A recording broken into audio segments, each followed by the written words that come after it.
We started out in Yosemite, then we headed through Big Sur. If you haven't seen those videos, check them out after this. Now we're headed north. We stopped off right past San Fran to find a campsite for the night. So we woke up, beautiful foggy mist bow going on outside. Everything was soaking wet. First we grabbed coffee and let the fog clear. Got a quick shower in.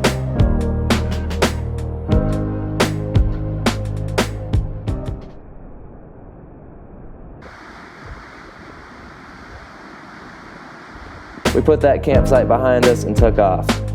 We headed north, stopped off at a couple more beaches.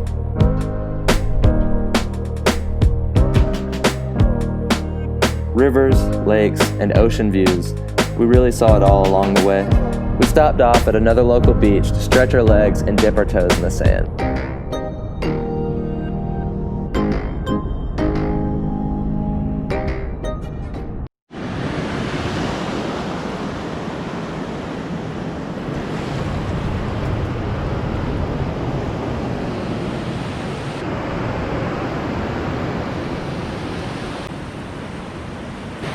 We saw a bird grab his lunch. We thought about doing the same.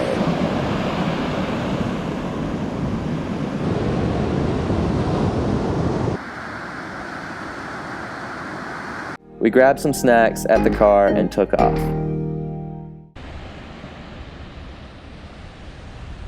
So now the 1 is connecting back over to the 101. We are getting away from the coast for a minute and getting into the big trees. Once we got up to the big lagoon, we're about 5 miles from the Redwoods. We got to our campsite late, found the spot, and in the morning we started looking around. We made coffee early, right on the water.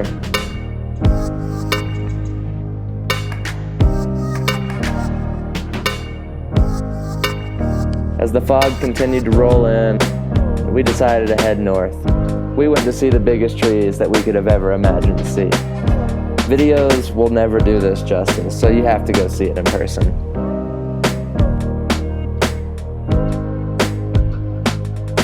We hiked about 2 miles around Perry Creek State Park. Not much, but wow, we saw a lot.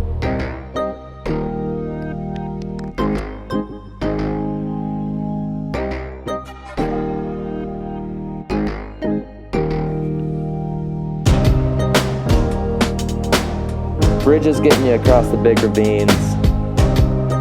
Sunlight shining in on these huge trees. We made our way to the big tree. The big tree was 75 feet around, stood 300 feet tall, and was 1,500 years old.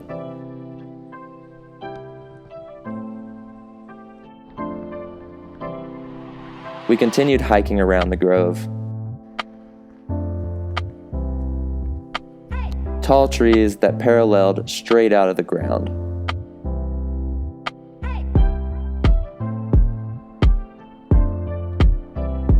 We would continue to find trees that were almost bigger than their big tree.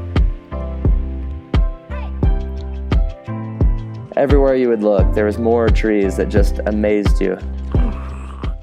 We have like a 20-hour drive home after this. So I've got to enjoy the last little bit of greenery we can see and just enjoy the views. Old burn scars,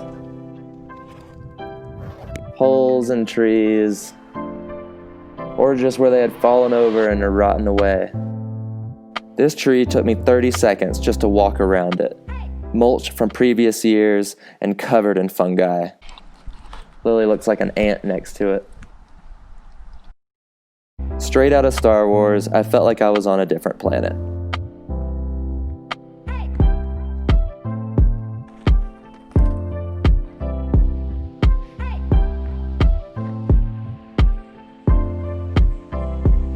We made our way back to the beginning of the park, we cooked lunch and headed out. We took in the views of the ocean for the last time we would see it this trip and took off towards home.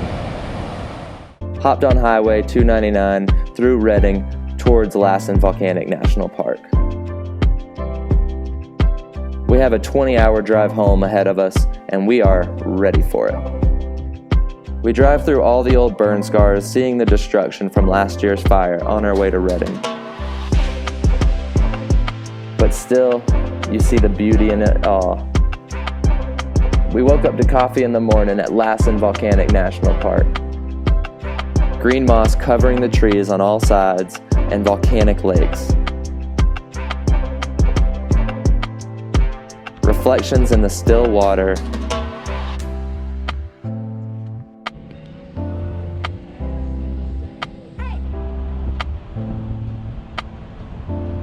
Driving through the park, you see all the beautiful pines, green, and parts of the park that are not so green anymore.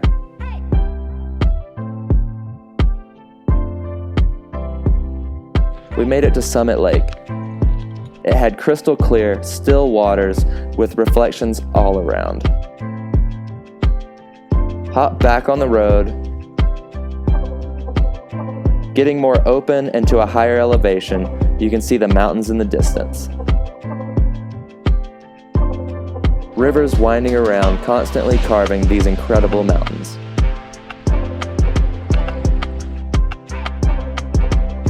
As we were making our way up to the summit, we begin to see all the mountains in the distance. Lassen Peak stood just above tree line at 10,457 feet.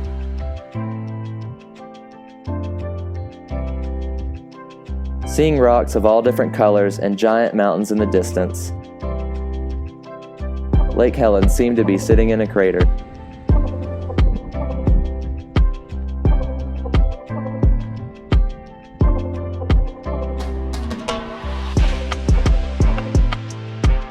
Once we were out of the park, we turned on Highway 36 and went over Lake Almanor.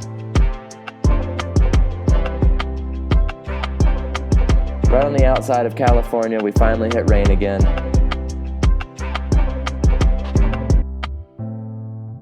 Driving through Nevada, we saw a ginormous rainbow.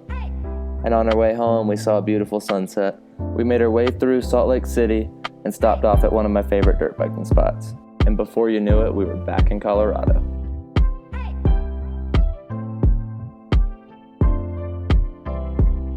Thanks for joining me on my road trip to California. If you enjoyed it, please subscribe.